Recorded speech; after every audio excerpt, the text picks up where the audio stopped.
Hi and welcome. This is Kay Hayes, Acting Director of the Office of Infectious Disease and HIV/AIDS Policy. In here today in Ending the HIV Epidemic, a Plan for America quarterly stakeholder webinar. I'm so excited to be here to provide a few welcoming remarks. Excited because we're going to provide updates about federal activities, highlight community engagement models during COVID-19, and really address and answer some questions from our jurisdictional Ending the HIV Epidemic stakeholders. I'm excited. I see lots of friends and colleagues that are presenting later in this platform. And for me, most importantly, is to hear from our colleagues and hear what's working and some of your experiences. With that, I'm excited to be able to introduce my colleague and our Chief Operating Officer of Ending the HIV Epidemic, Harold Phillips. Thank you, Kay. And good afternoon, everyone, and good morning. Again, we're so excited to have you join us for our second quarterly EHE stakeholder webinar. Again, my name is Harold Phillips, and I serve as the Chief Operating Officer for the Ending the HIV Epidemic initiative. Since our last quarterly call in July, federal agencies, as well as many of you, have been actively involved in moving the goals of the EHE initiative forward, especially and also battling COVID-19. Whether it be testing, linkage to care, prevention, HIV care, or treatment, many of you have continued to provide services to communities most at risk and living with HIV. Using the additional guidance released from the federal agencies earlier this year, many of you, as we have seen, have scaled up and expanded the use of HIV self-testing, expanded the use of telehealth services, and found innovative, socially distanced, and appropriate ways to continue the provision of HIV prevention services. In addition, we saw NIH release funding to the Centers for AIDS Research and the AIDS Research Centers to enhance implementation science knowledge based on the needs of and goals of the Ending the HIV Epidemic initiative. They also had a phenomenal symposium this summer where they highlighted much of the research, the latest research available on stigma and discrimination, and really have begun to advance our implementation science agenda in this arena. IHS launched a campaign to help American Indians and Alaska Native parents and caring adults initiate difficult conversations about sexual health topics with teens and young adults. SAMHSA awarded 82 HIV Prevention Navigator grants in August of this year through the Center for Substance Abuse Prevention. CDC on August 1st awarded $106 million to 32 health departments and $3 million to 7 STD clinics as part of the EHE initiative. Success stories can be highlighted and are seen with our 3 Jumpstart sites, which began in 2019, both on the AHEAD dashboard and on the CDC website. And HRSA commemorated the 30th anniversary of the Ryan White Care Act, and in addition, moved its Ryan White Conference to a virtual platform, serving at many across the United States and a tremendous lift by their staff, where many innovations that can affect EHE were also implemented, discussed, and the topic of ending the HIV epidemic was front and foremost at the conference itself. Within the Office of Infectious Disease Policy, our PACE officers conducted a number of continuing site visits as well as engagements virtually and continue to raise awareness of our Ready, Set, Prep program. We also, behind the scenes, have been working on activities for World AIDS Day, which you'll hear more about in the coming weeks. Next slide. So our objectives for today and the webinar are to give you an overview of the major activities, some of which I've shared already, as well as highlight models of community engagement during COVID-19, an important aspect of the initiative, and one in which you'll also hear from our federal partners about the work that they have been doing to support community engagement. We'll also have an opportunity to answer questions from jurisdiction leaders that are on the call today. Next slide. One of the other things that has happened this summer is the EHE dashboard, which also includes up-to-date data that includes the preliminary cumulative data for the first 2 quarters of 2020. This data is available on the EHE dashboard. The EHE dashboard continues to visualizing data from various stakeholders that can be used by you all to inform your work, shape strategies, and help allocate resources in a way that is tailored to the epidemic in your jurisdiction. Next slide. The dashboard was also presented at the United States Conference on HIV/AIDS in its workshop, where we talked about what different ways that the dashboard can be used by a variety of groups. The dashboard includes the EHE indicators, as well as the targets for 2025 and 2030. So if you have not visited the dashboard, please do so, and you can do so through hiv.gov. Next slide. Some of the upcoming events regarding the dashboard, we continue to update and refine the dashboard as a tool that is part of the initiative. We've engaged small stakeholder groups to gain clarity on workflows, test the usability and interaction functionalities, and identify key topics for educational tools. We continue to identify interested HIV community members for photo shoots to feature additional representation within the site. When it comes to integration, we continue to integrate innovative strategies and success stories as they emerge from the EHE jurisdictions. And then we'll have annual and quarterly indicator data as they become available. We'll be releasing them, as well as state and county level demographic data as it becomes available. Other improvements include the integration of multiple types of interactive analysis, such as trend and significance testing, and hopefully the moving toward being able to use the dashboard for decision-making support. There will also be the ability to compare jurisdictions and data across the jurisdictions as well as part of the interactive features for the dashboard, which are up and coming. Next slide. So now we will hear from Todd Post as part of the Office of Infectious Disease Policy that will give us an update on the HHS Ready Set Prep program, which provides prep for those who are uninsured and HIV negative and qualify. Todd? Thank you, Harold. As many of you know, we launched the Ready Set Prep program last December. And the program is specifically geared towards those who lack in prescription drug coverage, are HIV negative, and have a prescription for PrEP.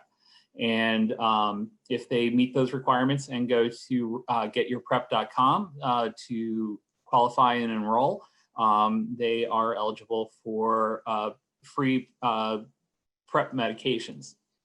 And so when we launched that campaign, we had a whole range of materials that we had produced in a very short period of time, but we wanted to take the opportunity to really delve into the program or the issue and talk with the community and talk with people who represent the audiences that we were trying to reach, which are primarily African-American men and Latino men 18 to 34 and African-American women 18 to 34. Next slide, please. And so now that we've done that, we are going to be launching a new marketing campaign. And that started today with a changeover that not many people are going to notice a difference on just yet in terms of a relaunch of getyourprep.com. We've added some features to it that will help those using the portal But we're also looking forward to being able to add mail order to the as a way to receive your prescriptions coming up in the next month or so.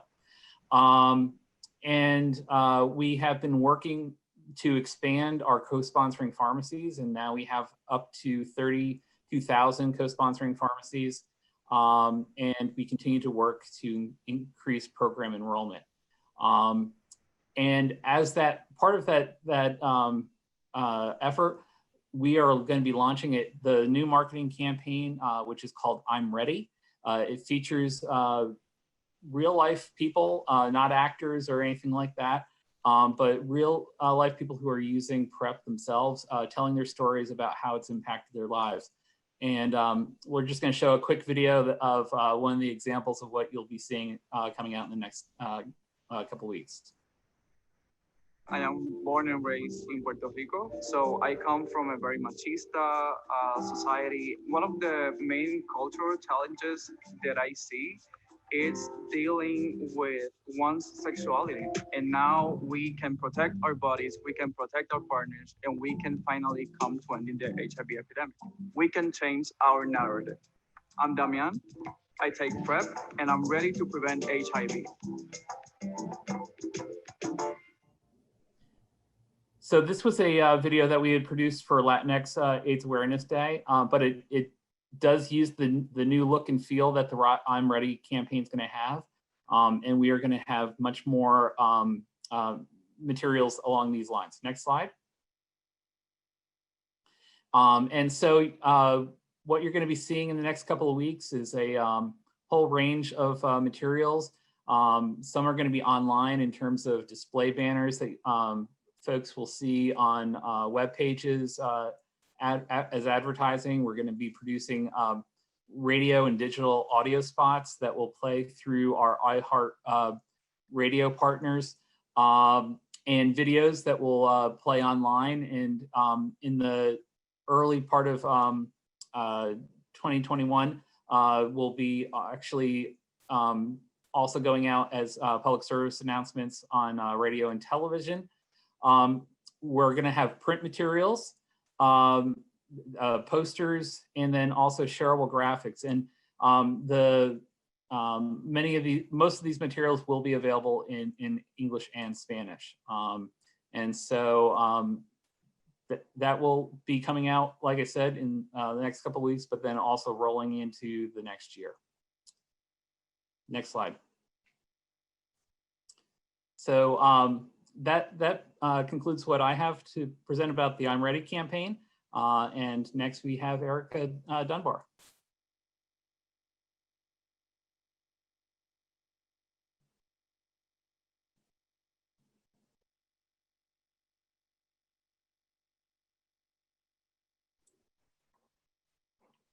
Hi, Erica, you on mute?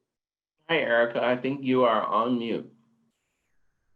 So as Erica finds the mute button, she'll be able to talk a little bit about CDC and the requirement for community engagement as part of EHE, and give us a few more updates from CDC. Erica, are you ready? Yes, can you hear me now? Yes, we do. Okay. Atlanta has been hit by a major storm today, so we're glad you're with us. It has, and thank you for that. And my apologies, but I am back online. So again, thank you for this opportunity to share the information on CDC's community engagement strategies to support the ending the epidemic. Next slide, please. So I'm just going to take a few minutes to highlight where we are now with the EHE initiative, the importance of community engagement, as well as some available CDC resources and technical assistance. Next slide, please. As Harold mentioned, in August of this year, CDC awarded $109 million to accelerate progress in the fight to end the HIV epidemic in the United States. Funding was provided to 32 state and local health departments representing the 57 EHE Phase 1 counties. And this funding does support EHE implementation activities aligned with the 4 pillar strategies. Next slide. Under this program funding, health departments must allocate 25% of their total funds to support EHE planning and implementation by community organizations. They are also required to establish a new or expand existing EHE advisory groups or committee, and these should be inclusive of representation from the phase 1 counties, and the local planning body should include new voices. So communities are persons who have not previously participated in the planning process. Each of our funded jurisdictions are also required to have an EHE implementation coordinator in place who can serve as a point of contact for the community and program activities. Next slide, please.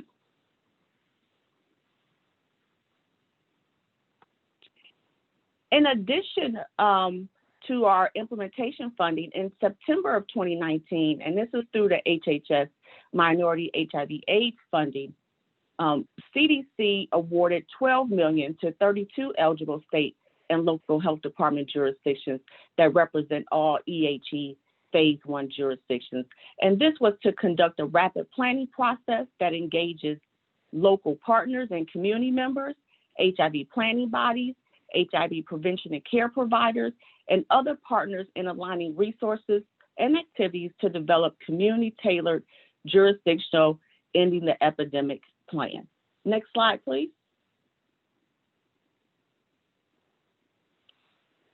CDC continues to encourage jurisdictions to engage local stakeholders in development and implementation of their plans, as these plans are living documents. Draft plans have been developed, and the updated EHE plans are due to CDC by the end of the year, December 31st. Next slide, please. Community input has always been critical to HIV prevention. It should be active, intentional, participatory, and collaborative. Community engagement requires flexibility, so we need to allow flexibility in the planning and plan development process and consider innovative approaches that include community input.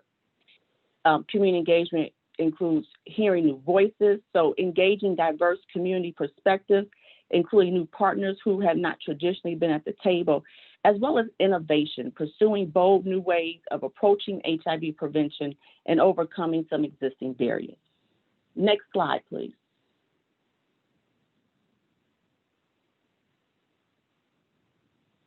With that said, increase in ongoing community engagement is expected and required. So to support the EHE plan development, CDC developed and released program guidance to aid jurisdictions in their effort to bring new voices to the table to end the HIV epidemic. And this guidance is posted on the PS 19-1906 website. Next slide, please. Community engagement will look differently across each jurisdiction. And so EHE planning efforts should add to or enhance and not replace previous planning efforts. We do understand there are numerous planning efforts underway. These EHE plans will serve as a blueprint for ongoing and upcoming implementation activities. And please remember, they are living documents and can be updated as appropriate. So CDC, we fully expect that these plans will continue to evolve and adjust as needed by the community and what the data indicates. So thus, continual community engagement is key to informing our HIV program efforts. Next slide, please.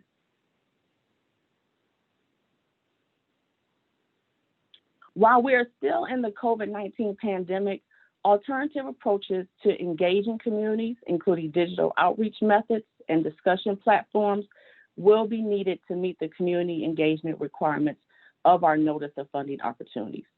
Previous expectations for community engagement for the EHE planning funding opportunity does remain in place. It is expected that health departments immediately share draft EHE plans and federal feedback received with their community partners. Jurisdictions have been directed to post their EHE plans to their health department or local website for community and public viewing. And any related information about the planning process and a local point of contact should also be made available for the community and stakeholders. It is expected that as part of the EHE implementation program, that new fiscal relationships with organizations serving Black, Hispanic, Latinx, and trans and gender non-conforming communities will be documented. So engagement activities are expected to include community partners, even while jurisdictions are adapting to COVID-19 circumstances. Next slide, please. To support EHE planning and implementation, CDC has provided or has available numerous resources. As previously mentioned, the program guidance for the inclusion of community engagement in the EHE plan was developed and is available. Program resources and at a glance for partners and stakeholders are also available. Personalized capacity building assistance and technical assistance services are available to assist EHE jurisdictions and support community engagement. And in partnership with our capacity building assistance providers, CDC will host regional virtual town hall sessions with local EHE communities. And another example is a series of technical assistance webinars aimed to support health departments and community-based organizations to sustain EHE community engagement activities amid COVID-19 have been conducted, focusing on digital technology and other online strategies. Next slide, please. Next slide. In closing, by continuing community engagement efforts, the adjustment of local plans and jurisdictional implementation efforts can evolve as needed. So next slide, please. I just want to say thank you for allowing me to provide the opportunity to share these updates as it relates to community engagement strategies. And for additional information, please do visit the Notice of Funding Opportunity website for our EHE planning, as well as our EHE implementation NOFOs. Next slide, please. Thank you, and at this time, I would like to introduce our next panelist, Dr. Laura Cheever, Associate Administrator, HIV/AIDS Bureau, HRSA. Great, thanks so much, Erica. And it's a pleasure to be with you today to give the HRSA perspective and updates around community engagement. Next slide. So we were really fortunate that in the year before the COVID pandemic, we were able to send HRSA staff out to 23 EHE jurisdictions to meet firsthand with community-based organizations, people with HIV, and health departments in those organizations to really hear what they felt would be the opportunities and challenges around the Ending the HIV Epidemic initiative. In those engagements, we heard a lot about addressing mental health, substance use disorder, incarceration, as well as the challenges with transportation and homelessness, that we needed to really engage community-based organizations, health centers, people with HIV, and, as Erica stated, new partners in order to get the work done that we had not yet been able to do. We needed to focus on training clinic staff to ensure culturally responsive and supportive experiences. I think this is particularly important for people that had been previously diagnosed and weren't well linked to care, often because of experiences they'd had firsthand with their clinicians, as well as addressing stigma, health education, and criminalization laws. They also pointed out the importance of addressing workforce shortages, that we should leverage community strengths by hiring community health workers, peers, and peer navigators. And we needed to look at what we were doing around eligibility and intake, since we know in Ryan White that has been a barrier in some jurisdictions, and making sure we allow jurisdictions to be innovative. So after when COVID hit, I think we were all stretched thin here, certainly in communities. There was a lot of disruption across the board, and we really did take a pause in our community engagement. But we stepped that back up over the summer, both through IAS symposiums, our National Ryan White Provider Conference, and our Care and Treatment Conference, other national conferences in the fall, including SYNC and NMAX conference that just ended, as well as the fact that we have a CDC HRSA advisory committee that focuses specifically on engagement. So we've really ramped up our activities once again. Next slide.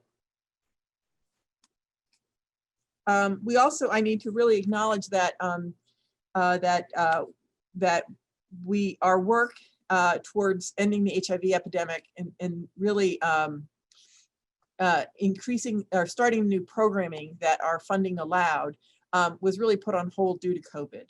But through really the adoption of all sorts of innovations during COVID, we think we've learned a lot about accelerating what we need to do to end the epidemic.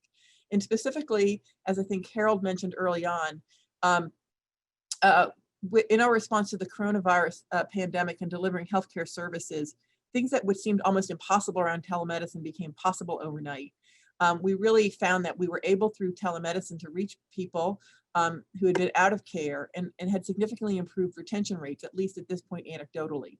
I do have some concerns about the digital divide in telemedicine, like how important is it to have a video visit versus a telephone visit? What does that mean over time in terms of what clinicians are able to do? We have a lot of leeway now in how we're promoting telemedicine and conducting telemedicine because of some emergency authorities, and we need to look at how we're going to be able to sustain those over time. But right now, I think telemedicine and the forced innovations we had during COVID are actually going to help us accelerate our EHE response. The other thing that happened during this time of COVID is that many insurance plans and other beneficiary managers allowed 90-day refills of medication. In the past, many programs had only allowed 30 days at a time, particularly of expensive medications like antiretrovirals, which did cause disruptions in taking medications and adherence for patients who weren't getting to the pharmacy on exactly the right date to pick up their refill. So that has really facilitated things, as had the increased use of home deliveries, which patients have been much more excited to do, knowing that they would be home and there wouldn't be any issue about missing their medication delivery or having any confidentiality breaches. Thirdly, we know that HIV testing rates in many places have dropped considerably, but we have really accelerated, really under CDC's leadership, self-HIV testing. We've spoken to many programs around the country, a couple of health centers in particular that have been able to really expand their self-testing around PrEP and made PrEP a virtual telemedicine environment where they were mailing out HIV tests and STI tests for self-collection and mailing it back to promote PrEP innovation. So really, I think going forward, PrEP is one of those things that might be made for telemedicine. A lot of young, healthy people who were previously coming to the doctor every quarter that now could just do it quickly from their own home.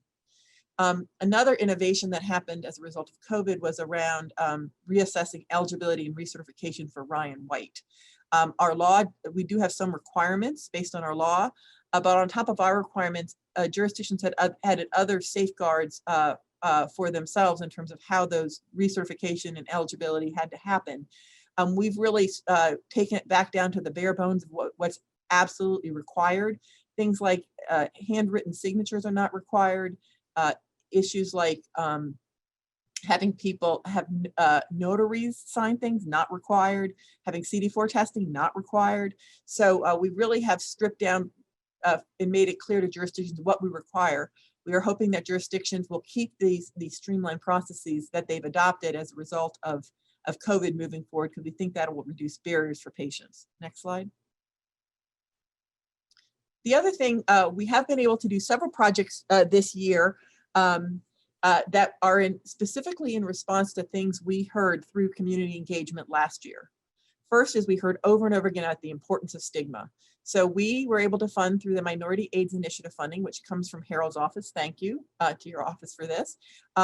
We've been able to fund a cooperative agreement focusing on reducing stigma at the systems, organizational, and individual client level, because stigma occurs at all those different places and is a significant barrier to care. We heard that over and over again.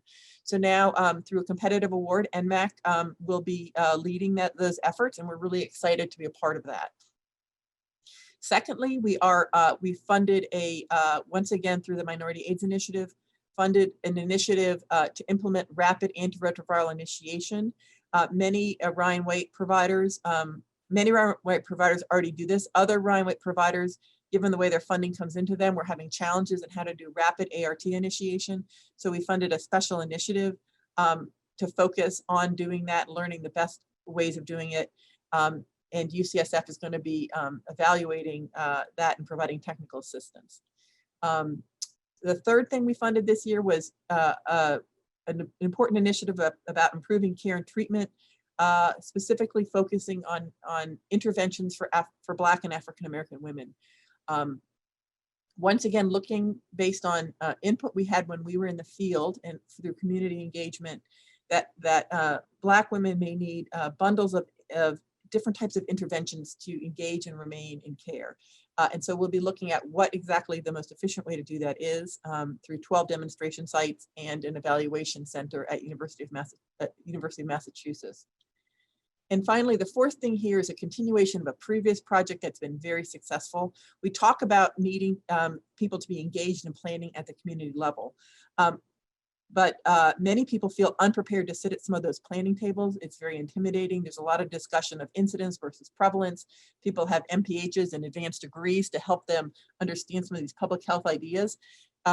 So we have funded in the past, and we just recompeted an activity of enhancing engagement of people with HIV through organizational capacity development and leadership training.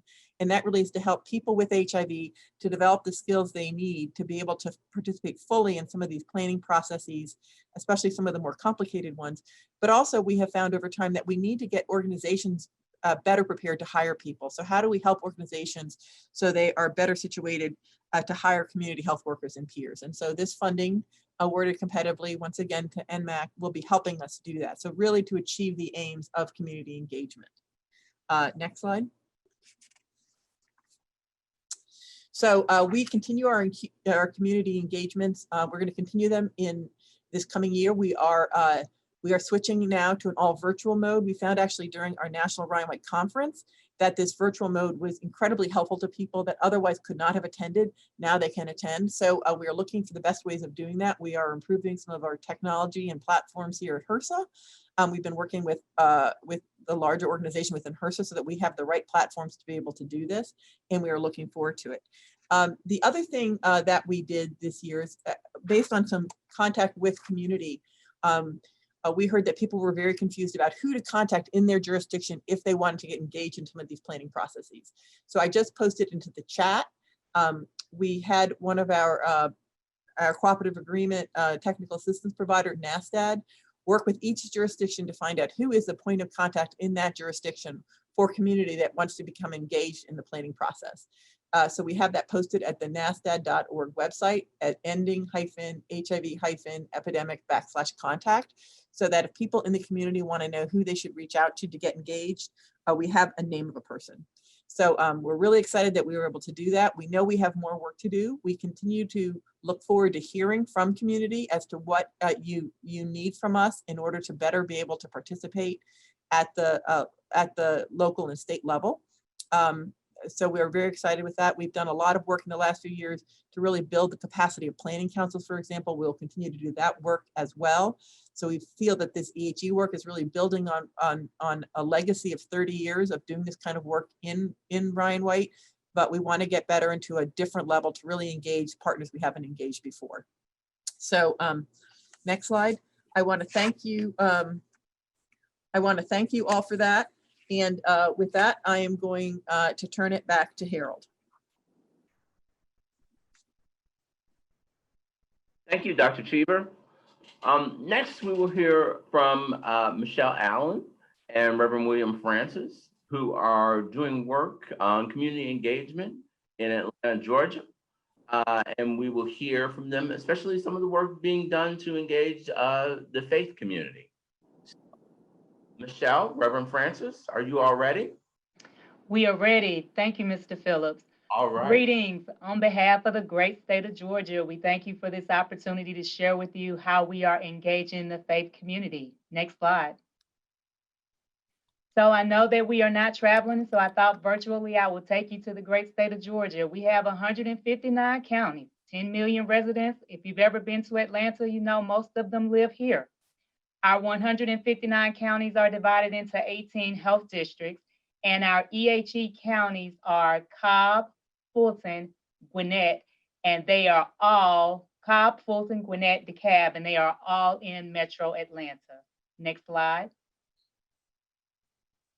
So we had the opportunity to host a faith-based town hall where we had Mr. Phillip and Commander John talk to the faith community about ending the epidemic. At that time, we had the faith community express the desire for true engagement, not an annual reach out during World AIDS Day or National HIV Testing Day, but an opportunity to be engaged throughout. We talked about ongoing partnerships, and we also talked about being diverse and inclusive. And I'm going to let Pastor Francis talk more about that. Next slide. So we had this meeting in May, and what was interesting, the meeting was full of passion, full of comments. When we think about faith-based engagement, sometimes we are tempted to think of only churches. And particularly when you're thinking about engagement of the South, you may only think about Baptist churches. But we were not having a faith-based Baptist convention. We were having a faith-based engagement. And it was also an opportunity for it to be an interfaith network where it includes churches and also other denominations and other groups of faith. We talked about EHE and we thought about how awesome it was to have the conversation with just the faith community addressing their particular needs. One thing that came up is that we've had the opportunity to engage faith-based organizations through existing work like Ending the Epidemic Advisory or Stakeholder meetings, community planning. Like many of you, we've done all of our engagement virtually now, but something special happened during this time. Not just engagement as being a part, but the Atlanta Faith in Action was developed where the engagement was coming specifically from the faith community in Atlanta, and they invited the Georgia Department of Public Health, the EHE counties to also participate in steering committees. Next slide. Now I'm going to turn it over to Reverend William Francis. Thank you, Michelle. And again, thank you to the organizers for allowing me to share just a little bit about what the power of networks and collaborations, especially faith-based organizations, can do. And Atlanta Faith in Action, as Michelle said, it's an interfaith coalition of like-minded individuals with the really a common goal, I guess, of solving the region's most pressing issues. And when we say interfaith, we mean not only Christian, but Muslim, Catholic, Sikh, Baha'i, Hindu, and other religions as well. So, but we are uniquely positioned that in our congregations or memberships, that we have civic leaders, social leaders, business leaders, academia in our congregations, as well as public and private sector. And then, of course, we have public health officials as well. So our leaders are really having dialogue around the harm and the damage that we have done when it comes to social justice issues, but more so and more robust conversation around religious trauma and healing-centered engagement, as well as trauma healing. We are creating a framework that will not only address HIV, but sex trafficking, hunger, poverty, homelessness, substance use, reproductive justice, as well as LGBTQ issues as well, because we understand that there's an intersectionality with all of these issues. And I think that we miss the opportunity because oftentimes we don't engage the faith-based community, but we have to remember that the faith-based community is one of the original CBOs, that we were feeding folks long before there were hunger programs. We were clothing folks long before there was a Goodwill, and we were caring for folks when we couldn't get them into care otherwise. And I think that is where that we can strongly help with ending the epidemic. So that we are in a position, and my church, the Hub here in Atlanta, is a perfect example of how we can hand out condoms and still do communion. We can do needle exchange because we understand that we have to be less transactional and more transformational. Less transactional and more transformational. Transactional is when we focus on the data and the numbers, and we understand that is important. Transactional around a theology. But when we take an approach where we're looking at it more transformationally from where a person is to where they want to be, that we can talk about clean needles today, we can talk about rehab tomorrow, we can talk about pastoral care next week, and then doing more missional work next month. So in the 7 years that I've been doing this work, it's been 30 cities, over 40 different trainings that I've been a part of, and we have seen a shift with faith-based organizations, especially here in the Southeast. But as we left those trainings, and I'll close with this, one of the major concerns that they had is that when we left, there wasn't a plan. Well, now there is a plan. And I want to encourage you all to make sure that faith-based organizations are including in the planning, in the strategizing, in the designing, and we can come up with some very core community programs. Doctors take care of the body and the physical. Mental health takes care of the mind and mental issues, but a faith-based leader can take care of what we call soul issues. And if it's done right, then we can end the epidemic together. So that concludes my presentation. The slide that is up is a perfect example with Faith HIV/AIDS Awareness Day, which was just held this past August. And there was over 1,000 and some leaders that came together from across the country and participated in National Faith HIV/AIDS Awareness Day. So we were very excited about that as well. So that concludes my presentation on AFIA. Next slide, please. And again, we talked about that. Next slide. And here is a quote that Michelle and I just really have bonded together, that we are much stronger when we march forward together, and our contact information is on the slide. So I would like to turn the presentation over to our next presenter, and that's Ms. Wilson. Ms. Wilson. Good afternoon. My name is Lynetta Wilson, and I have the privilege of coordinating the efforts to end the HIV epidemic in Tarrant County. Today, I'm going to spend some time speaking with you about our approach and how we've been able to engage the community despite COVID-19. Next slide. So when our jurisdiction received guidance for the EHE initiative, our team came together to formulate a plan on how we wanted to accomplish the task of planning. We knew that other community groups had full calendars, and we wanted to do different. The guidance told us we had to invite some new voices to the table. So my colleague Lamar Brown, our outreach and prevention supervisor, and I decided that we wanted to create a community HIV task force, very similar to our neighbors in Dallas. We envisioned this task force as a diverse group of community members that would essentially build our EHE plan. We decided that we would divide the task force into 4 separate work groups that would mirror the EHE pillars. So we've got a diagnose, treat, prevent, and respond work group. We obtained support from our leadership and really began planning how we were going to share with the community the opportunity to make a plan to end the HIV epidemic in Tarrant County. We hosted a large community meeting in February. We leveraged our relationships within the health department and throughout the county to really go out and invite community members to what we called our EHE kickoff meeting. It was very important to us that we had a strong inclusion of people living with HIV. Next slide. So on this slide, you see our public health director, and he's providing the welcome for our kickoff meeting. We intended on doing introductions, but as the numbers grew, we knew that with more than 90 people registered, that just wouldn't be possible. So instead, we asked everyone to stand up when the industry that they represented was called. For example, maybe you were there and you were representing a large hospital network. Those folks would stand, we would thank them for being there, and we continued on. Maybe you were there from an ASO or the criminal justice system. Maybe your work was in education, or maybe you were a concerned citizen interested in hearing more about HIV in our community. At any rate, whatever the reason you were there, we asked you to stand. We thank you for being there. And at the very end, when everyone was standing, we asked everyone to take a really good look around and notice who wasn't in the room.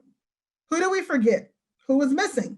What industry did we leave out, and who didn't we call? Who needed to be a part of this work to ensure that we created a plan that would work for Tarrant County? Next slide. During our meeting, we provided attendees with current data on what HIV looks like in our community.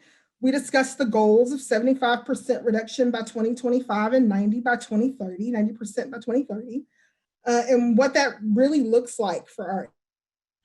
Prior to the meeting, we actually met with some community leaders and asked them to lead each of the work groups. Again, Lamar and I wanted this to be led by community. During our kickoff meeting, we outlined responsibilities. We explained what each work group would do when they would meet, the focus and the goal of that particular pillar. We included homework packets that had explanation of SMART strategies, Essentially, we created task force member job description so that everyone knew the expectation. At the end of this meeting, we had 2 asks. Our first ask was that community members take what they learned and share it with their circle of influence. Tell somebody about U equals U or status neutrality. Our second ask was that they consider participating in at least one work group. Each work group was able to at least have one in-person meeting before we had to shift due to COVID. Next slide.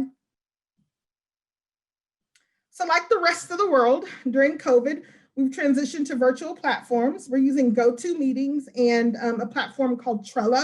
Next. So Trello is an online program that allows for a completely customizable experience. Each work group had their own Trello board and they were free to add what worked best for their team. So in this slide, we see our diagnose work group. It was led by Elise, an HIV tester in our community. It was important to Elise that her team and their strategies are driven by data. So you can see here, she's got continuum data for reference, our current integrated plan. She also has a tab on there for resources and webinars that are coming up that her team may be interested in. Again, each group had access to Trello. Some loved it, some didn't, but it did allow for some members to stay a part of conversations or in the know during a time when COVID may have their attention elsewhere. Our treat team has hosted meetings after 5. They actually did that before COVID. This has been really nice and allowed for one of our clinical pharmacists. It's given her the opportunity to see her patients during the day, but still be an active and engaged member of this work group after clinic hours. While I would love to report that engagement has remained the same, that just wouldn't be the truth. Some of our task force members have had to refocus their work in light of COVID, rightfully so. We are still in communication with those folks and we are here and we will be happy to welcome them back to the work as soon as their time allows. Next slide. Next, thank you. When engaging community partners, it's been important to us to have open lines of communication and make sure that whatever table we have a seat at in our community, that people know the work that we are doing. We've been active with community groups such as our local HIV Planning Council, our Black Women's Health Initiative, and recently we've built some new relationships within our aging coalitions.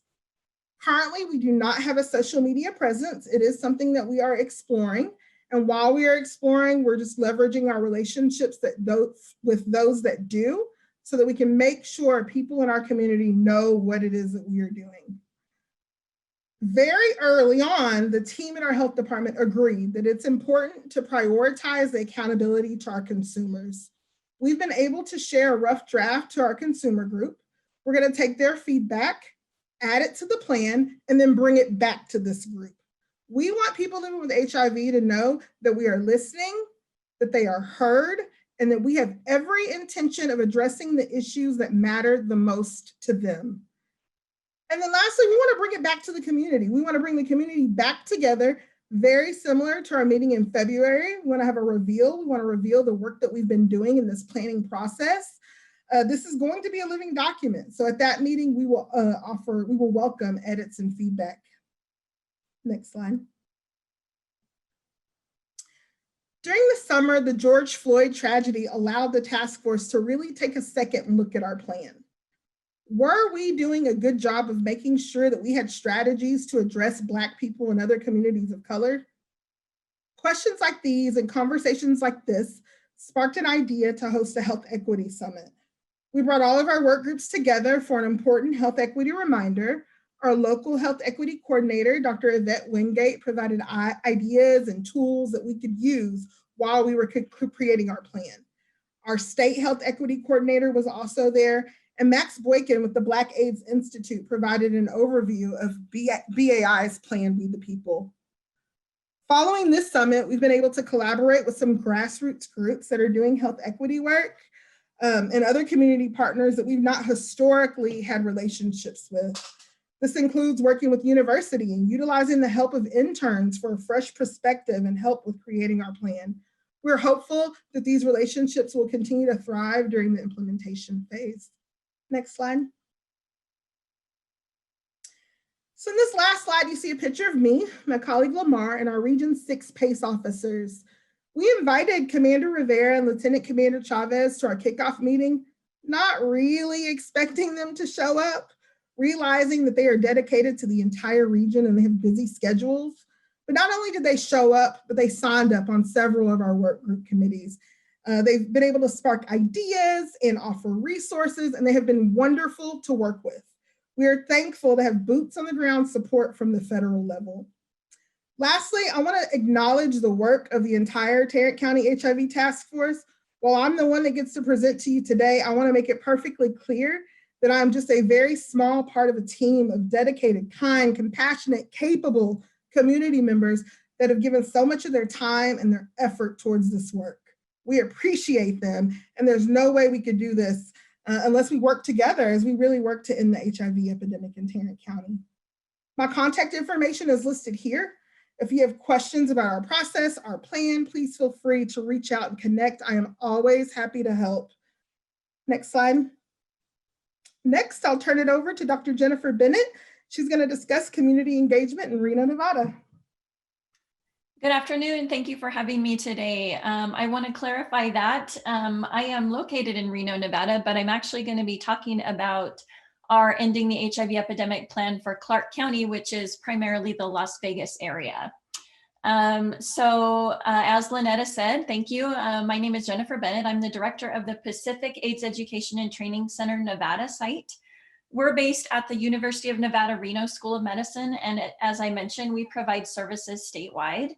I'm very pleased to be here today presenting on behalf of our entire Clark County EHE team, Victoria Young and Mary Carls on our AETC team, and Elizabeth Christensen and Kelly Morning with our UNR School of Community Health Sciences Center for Program Evaluation. Next slide, please. So I just wanted to provide a brief disclaimer. The views and opinions expressed here are mine alone and do not necessarily represent those of Pacific AETC, UCSF, or HRSA. And I also wanted to point out that the funds for this work and for this presentation were conducted with the CDC Ending the HIV Epidemic funds, not with our HRSA AETC funds. Next slide, please. So I was asked to speak briefly about Pacific AETC Nevada's role in the Nevada Ending the HIV Epidemic process. Having an AETC leading the EHE initiative may be a unique situation. I was kind of informed of that. And I thought I would take a minute to provide some background for why this works in our state and why I feel like it's a win-win situation. First of all, for those of you who may be unfamiliar with the AETCs, we're a nationwide network that provides support for national HIV priorities by building clinician and care team capacity along the care continuum.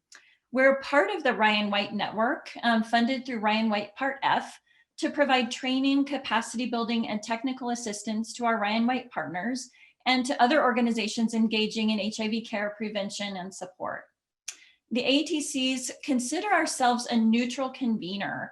And what that means to us is that we work with everyone in our state and in our jurisdictions to achieve the goals of the care continuum, those identified in the integrated plan, and those goals that are set for our EHE work.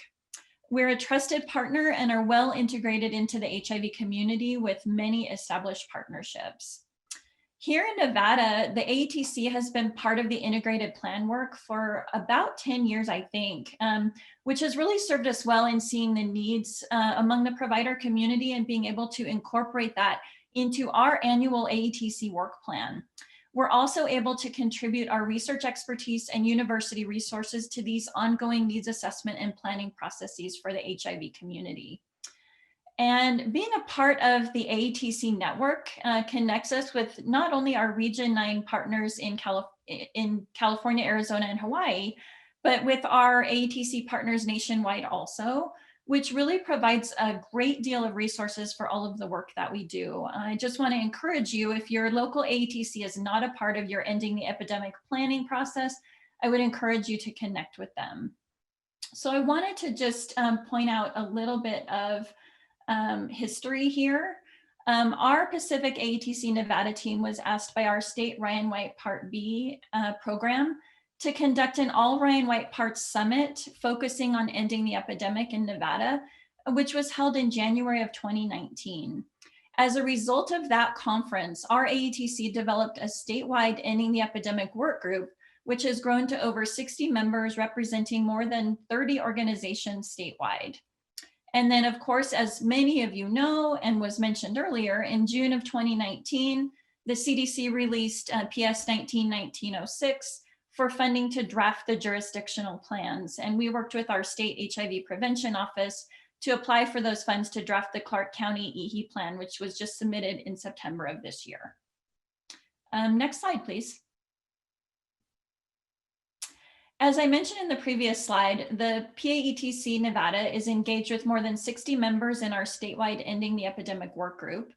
And as you can see here, we have representation from clinics, social service organizations, health districts, educational groups, advocacy groups, HIV planning councils, pharmaceutical reps, people living with HIV, our Fast Track Cities partners, and all the Ryan White parts are represented on our work group, which we're very, very proud about. Anyone is welcome to join the work group. We've been meeting now for about 1.5 years since that conference in January of 2019. And we really see this work group as a primary driver in our EHE work statewide. I want to clarify here too that we're working on 2 Ending the Epidemic initiatives in our state. The first plan that we drafted was for the Clark County jurisdiction, which incorporates the city of Las Vegas, as I mentioned. And the second, which we're currently working on, is for the entire state. For this particular presentation, I'm really focusing on the Clark County jurisdictional plan, but I will also speak to some of the things we have done for the statewide plan. Next slide, please. So to collect data for our Clark County needs assessment, we conducted 3 provider focus groups, 1 provider engagement survey, and 1 provider in training survey that received input from health profession students. For community engagement, we conducted 9 community focus groups and 1 community engagement survey, and I'll talk about each of these in the next few slides. So next slide, please. For provider engagement, so due to their close work with patients, and also because we work so closely with providers for our AETC work, we thought it was essential to include the provider voice in our needs assessment. And when we talk about providers, we really mean the entire care team, not just limited to prescribers or other maybe limited definitions of providers. And really, if we're talking about ending the HIV epidemic, we feel in Nevada that we must absolutely engage more primary care providers in this work.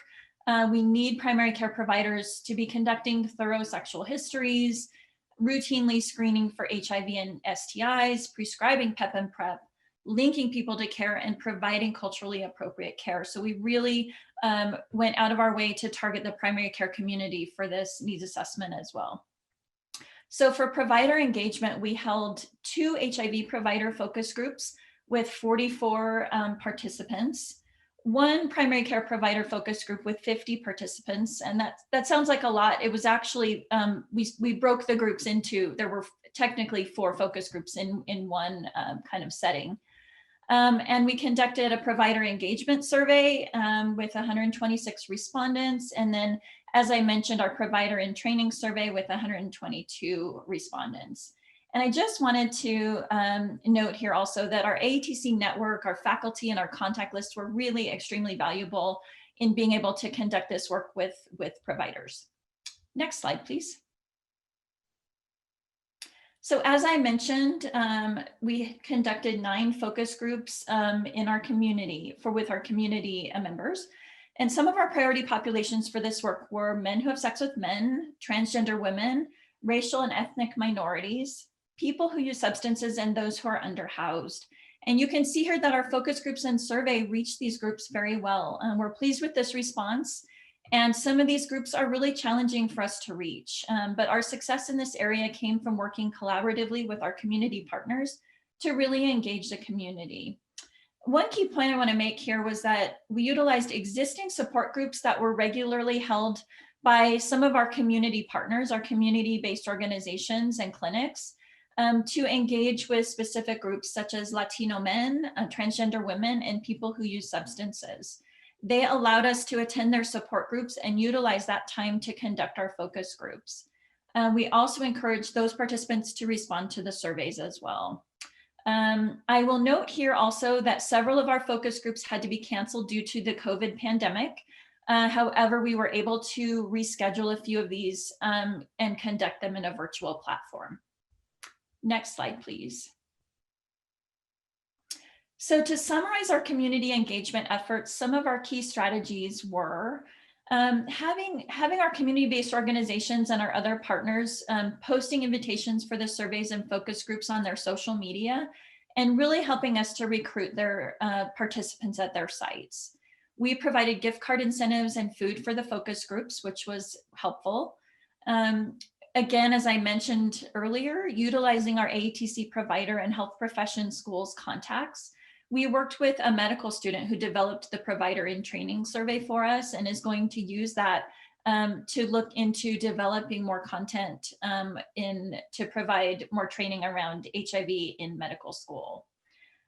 We collaborated with all of the HIV entities in the state.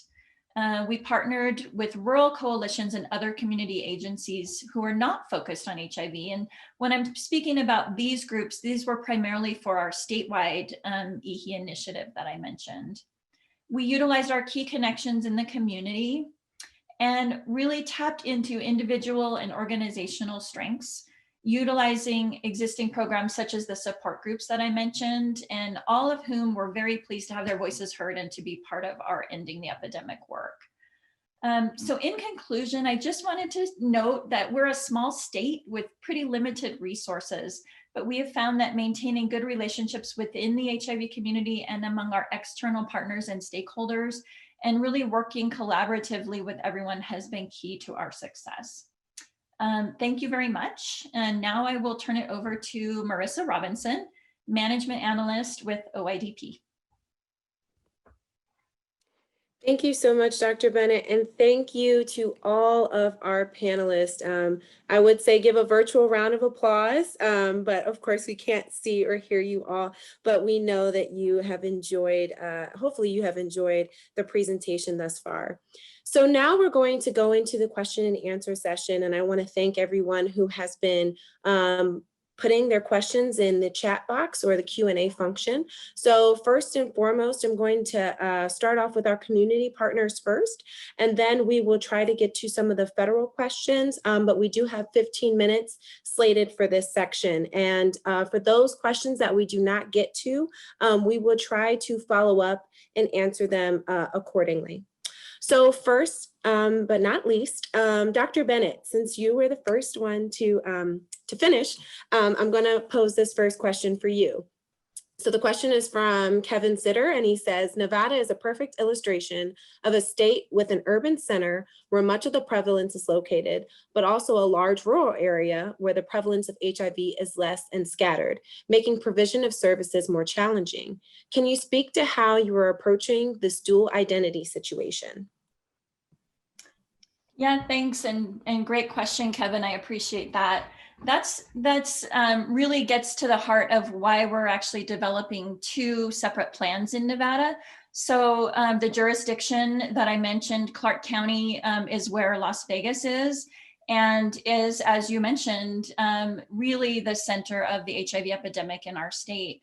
We do have, a number of rural counties and other more urban areas such as Washoe County, which is where I'm based, actually in Reno, Nevada, that certainly have, are affected by the HIV epidemic, but not necessarily as severely as Las Vegas. So we are developing plans statewide. And so we are currently drafting the statewide plan. The Clark County plan is completed. That was submitted in September.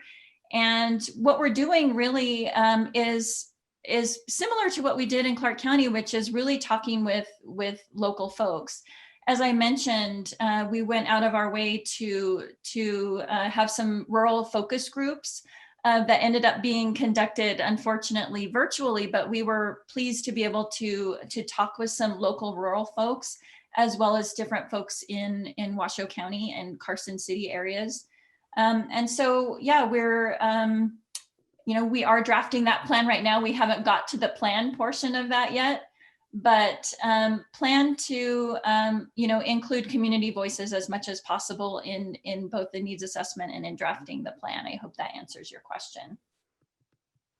Thanks, Dr. Bennett. And to follow up with another question, for Nevada, posted focus group and survey on CBO social media accounts. Are you saying that this is an actual survey or that a recruitment was advertised for this survey? Yeah, the recruitments were advertised to participate in the survey. Our community partners, used their social media accounts to help us to gain participation. Got it. Thank you so much, Dr. Bennett. Next up, I wanted to ask Ms. Lynetta Wilson. We have 2 questions for you. Thank you again for your presentation. The first one is Ace Robinson wanted to request the report for the Health Equity Summit from Tarrant County. Would you be able to share that material with him or with the participants today? Yeah, absolutely. So there wasn't necessarily a report, but I can definitely share the slides that were shared.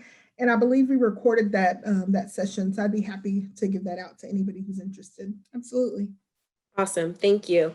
And to follow up with that question, Kevin Sitter said, so in your presentation, you discussed having individuals stand up who was present in your meeting. So can you talk about the people that you identified who were missing from your meeting? Yeah, absolutely. So we did recognize that we did not have enough trans inclusion in that meeting, and we need to do a better job of reaching out to that group of people.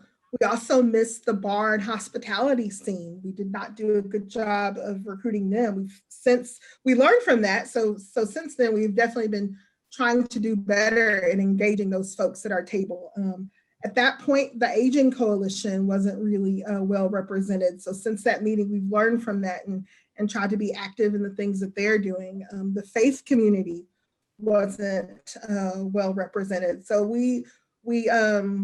it was a great activity. We were able to learn from it. So now that we know better, our goal is to do better. Awesome. Thank you, Lynetta. Next up, I have some questions for Reverend Francis. Thank you, Reverend Francis and Michelle, for your contributions to the presentation. First question, Reverend Francis. You briefly touched on being less transactional when engaging faith-based leaders, but what are examples of best practices in approaching touchy subjects like distributing condoms, doing condom demonstrations, and etc. in engaging faith communities, especially with youth? Sure. I think that is a great question. But we have trained youth pastors and youth leaders to do the condom distribution and condom education around how to have productive conversation with youth. I myself have done several touchy subject messaging on Sunday mornings with youth. So it can be done. It's really just a matter of understanding the language and knowing what your ask is. Awesome. Thank you, Reverend Francis. And to follow up with that, so Kevin, that question was from Emily Kegel. So the next question is from Mr. Kevin Sitter, and it says, with faith-based work, will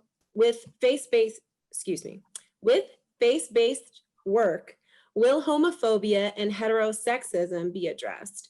Gay and men who have sex with men continue to be the largest community impacted by HIV, and faith resources are not consistently a resource for gay and men who have sex with men, nor for their mothers, aunts, fathers, brothers, and sisters, and community members.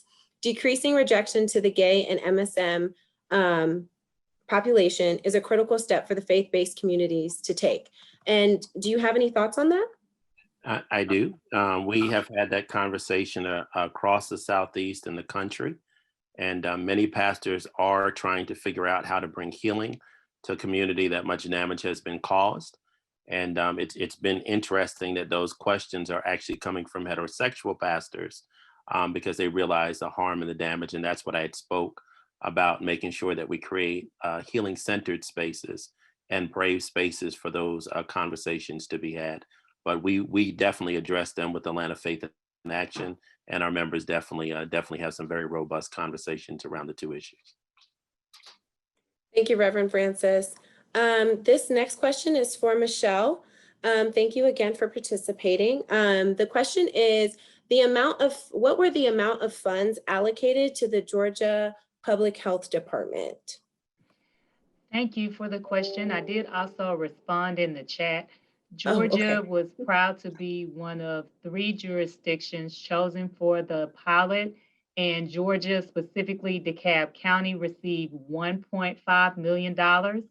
And then for the implementation award that will be shared across in Georgia, across DeKalb, Fulton, Cobb, and Gwinnett, that was a little over 5.8 million. Okay, thank you, Michelle. I did not see you answered it in the chat. I've been multitasking behind the scenes, but No problem. thank I you. sent it directly. Thank you so much. I have another follow-up question for Reverend Francis. So how young of an audience would you have these conversations with the condom distribution and condom demonstrations? I have had them with as young as 12 because it was a matter of getting parental consent. But we have done that through the youth program. So it is broken down by age so that it is age appropriate. Thank you so much.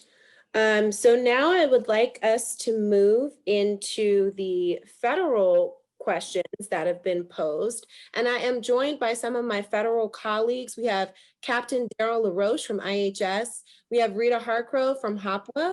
We have Carl Diefenbach from NIH. We have Jim Gandotra from SAMHSA. We have Jim McCrae from BIPIC. We have Dr. Laura Cheever from HRSA-HAB.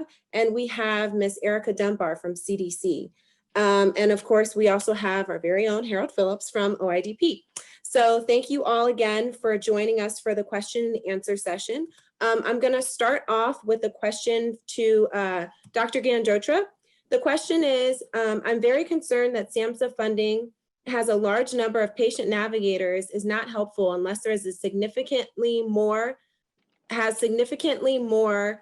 patient navigators in substance abuse and mental health service providers, especially those who accept Medicaid, excuse me.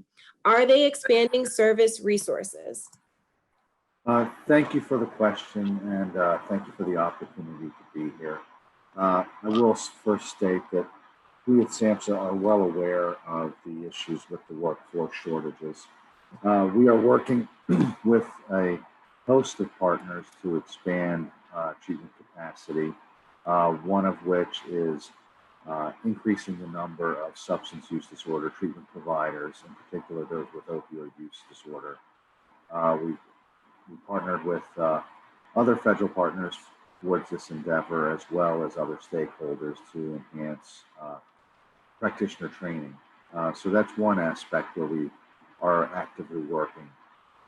Secondly, the issue of working with the states through our substance abuse block grant funding and our state opioid response funding. Both of those contribute millions of dollars to the respective states for treatment capacity. Of course, we could do more, and of course, we want to do more.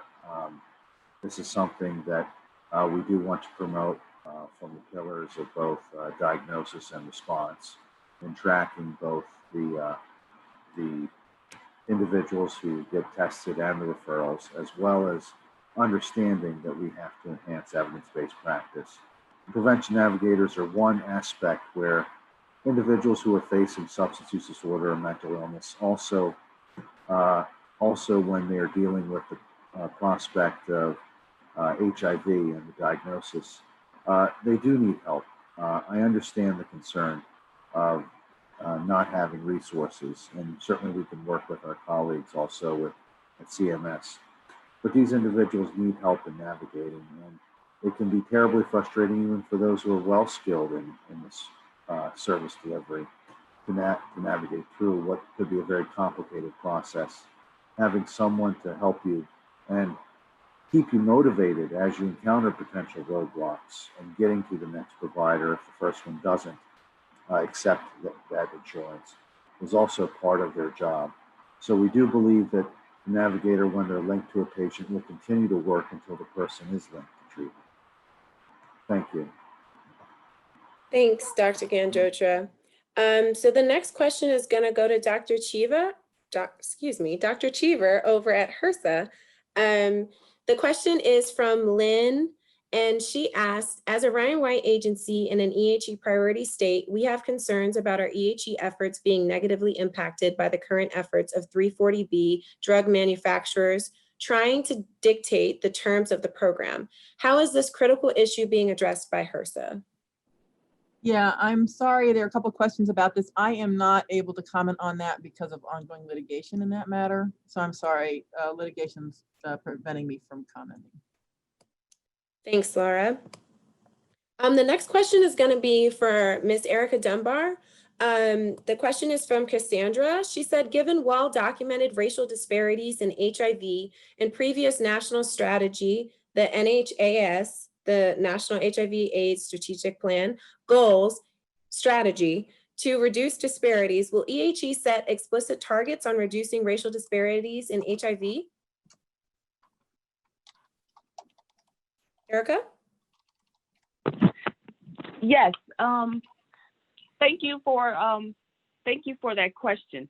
And I believe that question is kind of a EHE larger question. And so I will ask if other federal colleagues have any input. But I will like to say addressing racial, ethnic population and minorities are included in our NOFOs for EHE for both our PS 2010 NOFO as well as PS 1906. And being able to demonstrate and provide documentation of reaching those populations. We also are currently, as it relates to our EHE implementation of NOFO, we just awarded in August, and we are in the planning phase. And so we are currently working on cross-jurisdictional measures, some which do include information on racial and ethnic disparities. And so we've hosted some feedback sessions with our jurisdictions, hoping to have those released in the near future. So more to come. Great. Does anybody else want to contribute? Harold?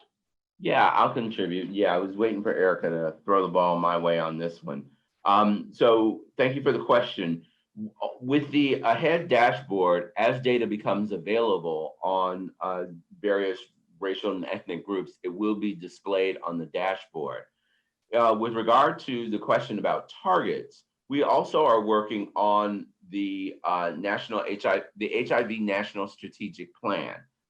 That plan does include targets for various priority populations, and we will be, there is a disparity measure that is included in that plan.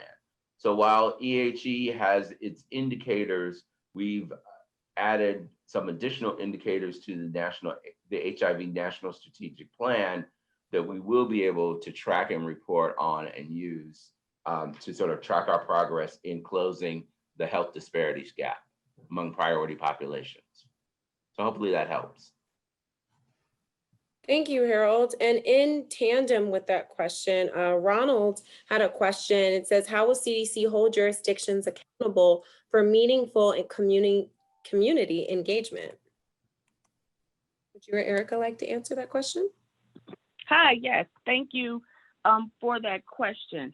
And so as stated earlier in this presentation, community engagement is critical, and these EHE plans should be community tailored plans. So it's really critical that there's feedback in the community and the engagement is occurring even amidst this pandemic.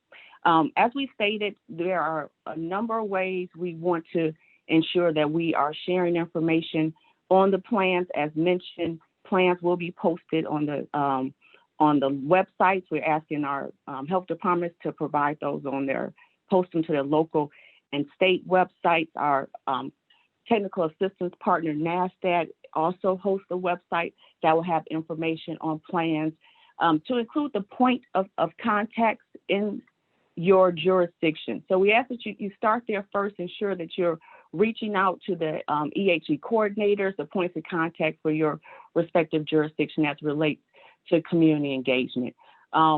There are also project officers assigned to each jurisdiction that's working with the health departments as relates to planning. And so you may be able to have some coordination as relates to that. We are also expecting our recipients to document engagement. So with the submission of the plan, the documentation of community engagement should be included. And then lastly, for community engagement, as mentioned, we're working with our capacity building providers to host some regional technical assistance virtual sessions to ensure, be able to hear directly from the community. And so those are just a few opportunities that you may be able to share information with CDC, with your local jurisdictions, and be engaged in the planning process. Thank you. Thank you, Erica. And unfortunately, we are coming to the end of the webinar series. So I'm going to pose my last question and then turn it back over to Harold for closing remarks. So Harold, this question is for you. How successful was the initial PrEP campaign? My uninsured clients are having difficulty paying for labs and provider visits. As a result, they are not compliant with PrEP. What measures are in place to assist with labs for the uninsured? All right, great question. So a couple of things have happened to be able to assist clients with lab costs. Funds were awarded through HRSA's Bureau of Primary Health Care to health centers to help cover some of those costs, as well as CDC this past August, as I talked about, also awarded funds that can assist in those with those efforts and with those costs. So as that continues to happen and occur, we will continue to look for other ways to cover some of those lab costs as well. The Ready, Set, PrEP program does not cover the cost of labs, but only medications for those who qualify. So hopefully that helps.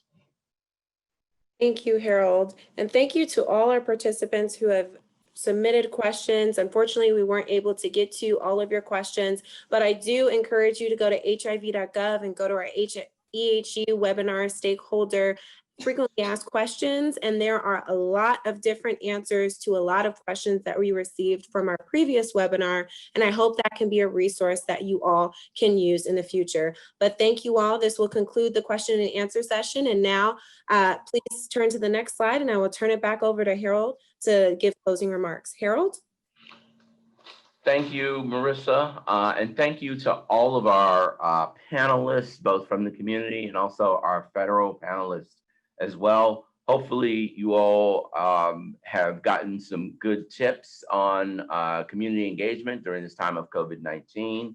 Some of the major themes that sort of resonated about both inclusion and transparency and true involvement. And I think also Pastor gave us some ideas about ways that we can have some of those conversations that we often think are difficult and challenging, and often, and we also, I think, got some new methods for reaching out to the community, to new and diverse communities as well. I just want to remind us all that World AIDS Day is coming up. The theme has been released, and the theme is actually ending the HIV epidemic, resilience and impact. So again, December 1st, we look forward to it, and a lot of activity and information, as well as raising awareness and also honoring everything that has been done and those who have gone before us, as we really need both some resilience at this point in time as we battle both HIV and COVID-19. Again, thank you to everyone, and thank you to the behind the scenes team that really worked to make this possible with your help with logistics and registration and all of the rest of it. Everyone, please continue to be safe, stay well, and we will provide information at a later date for our next quarterly EHE webinar. And so until then, stay well.